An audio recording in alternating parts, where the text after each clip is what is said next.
This is the NexBlue EV charger, and in this video I'm going to answer all of the questions that you may have about it. How much does it cost? Does it work with the Octopus Intelligent?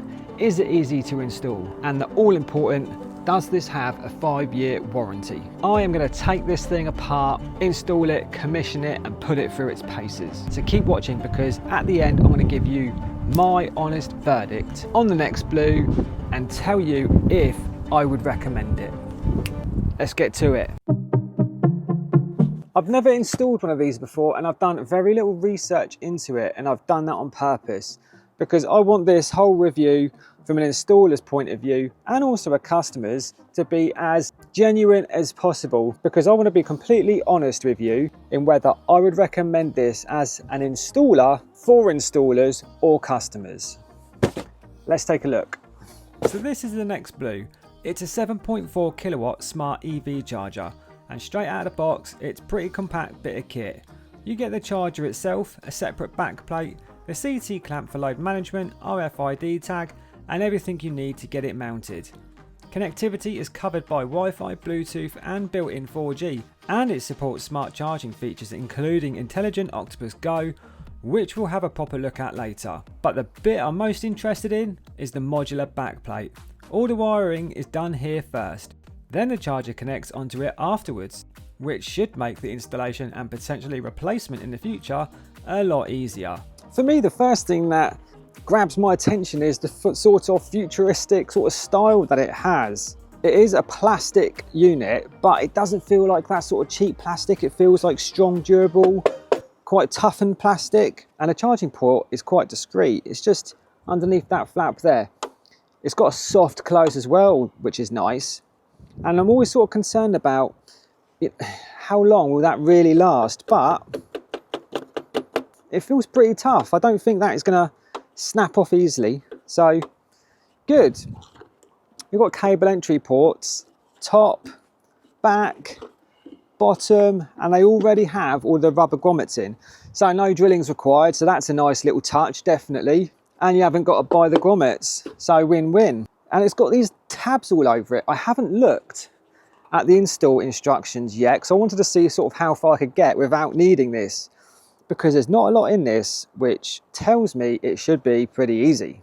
So the tabs, the bottom ones here just say make sure that the screw is tightened, so I imagine that is for the final sort of stages. And the top one here says open, and it's got an arrow pointing that way. So let's do that and see what happens.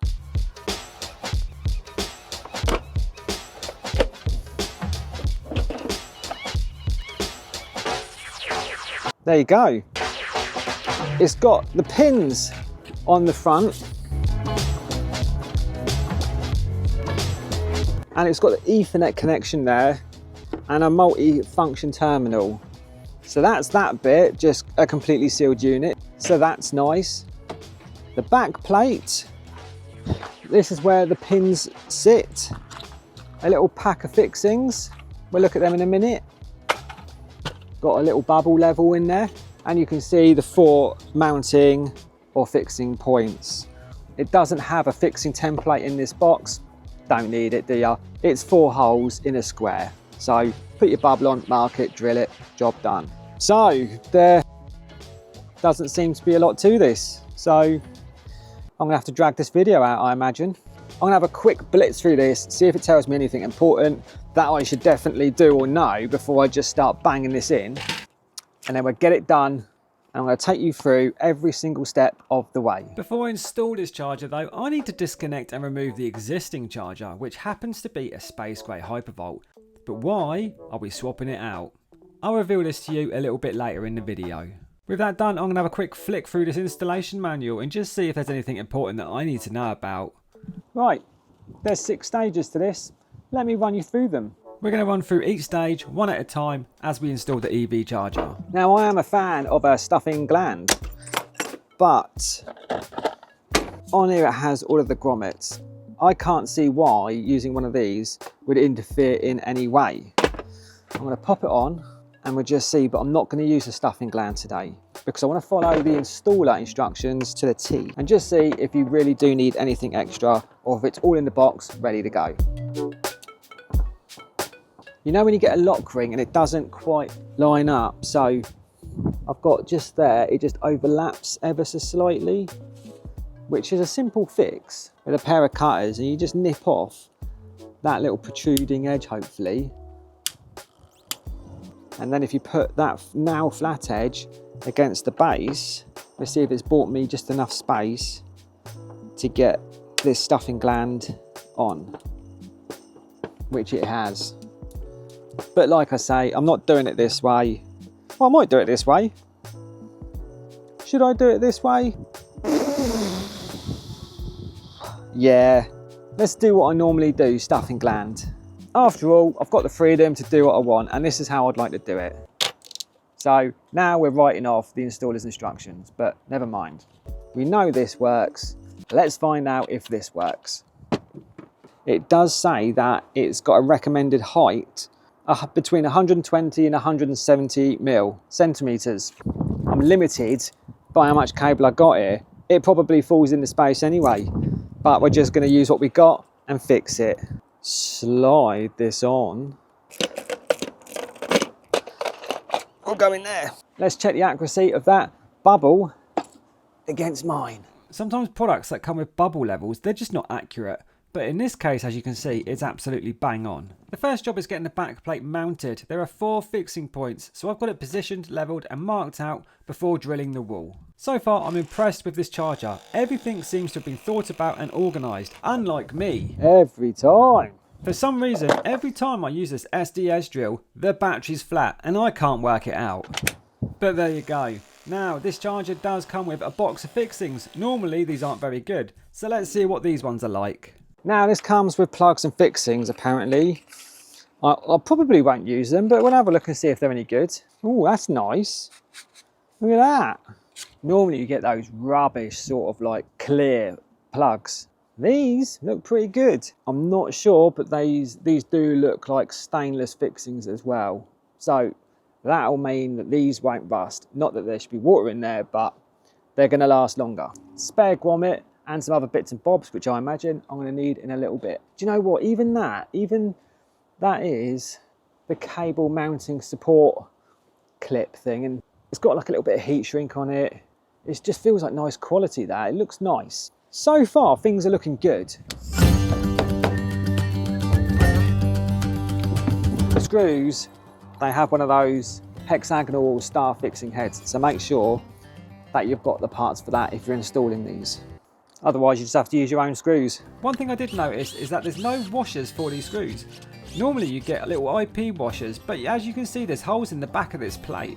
So clearly they're not required. One thing I am interested in that I haven't seen anywhere yet, haven't really looked properly though, was about the CT clamp, which I always like to install. And I've got one here. Inside this little box, have the CT clamp, already got nice little ferrules on it, so that's a nice little touch. Well done, NexBlue. And then also we have in here some instructions. A little plug there where everything is clearly labelled. We have CT 1 to 3 positive and CT 1 to 3 negative on that side. And we also have LSDRYC and something else, which I don't know what it is yet, but, and a little Wago clip thing, which is to connect up the CT to the Cat 5 around the meter tail. So this, I imagine, plugs into the front of the unit, which it does, and there's clear instructions here on how to do that. Nailed it. Right, let's get this connected up, because there's not a lot to do. Everything that we do up as electricians normally has a torque setting. Now this is my torque set, but I have come across a problem here. This does say to torque up these terminals, unless I'm misreading this, to 5 Newton meters. That's super tight, so tight. Now this only goes up to 3 Newton meters. That's what I'm maxing this out at. So I'm going to do it up to 3 Newton meters and see how tight that is, because that's pretty tight.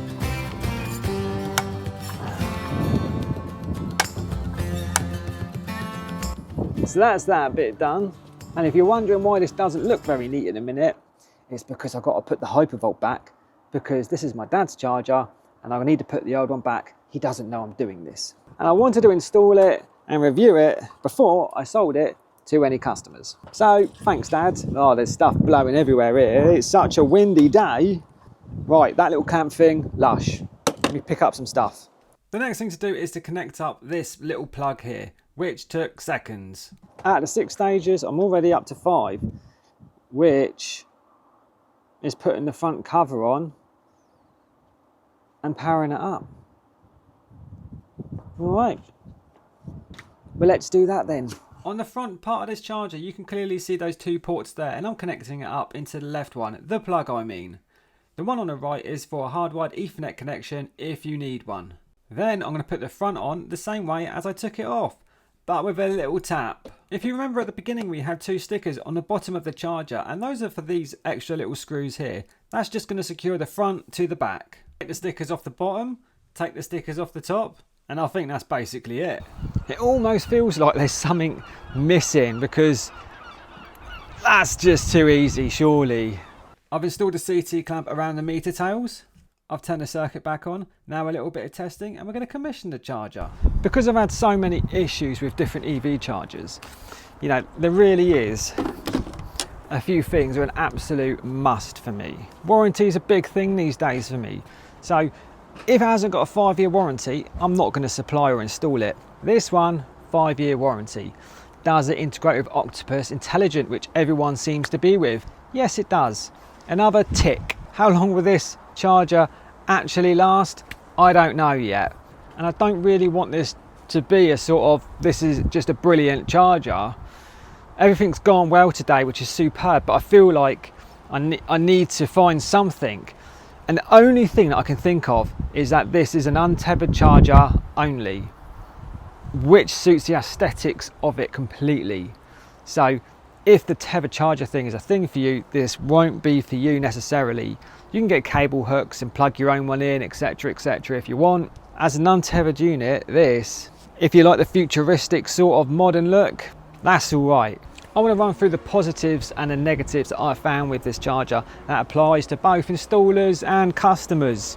So let's start with the positives. From an installation point of view, the whole back plate system works for this charger, and it helps if you're working in sort of wet conditions because you haven't got a load of electronics that you're trying to keep dry like you do with some of the other chargers like the Hypervolt. Everything's exposed. Plenty of cable entry options. It's got top entry there, and I would personally only use that if I was installing this inside an enclosed space where it's definitely never going to get wet. Plenty of room inside for terminating the cables. You've got the option for the CT clamp. It's got RFID, Ethernet connection. It's all there. You also have the security of the 5-year warranty. It integrates with Octopus Intelligent Go, which everyone seems to want. It's compatible with solar.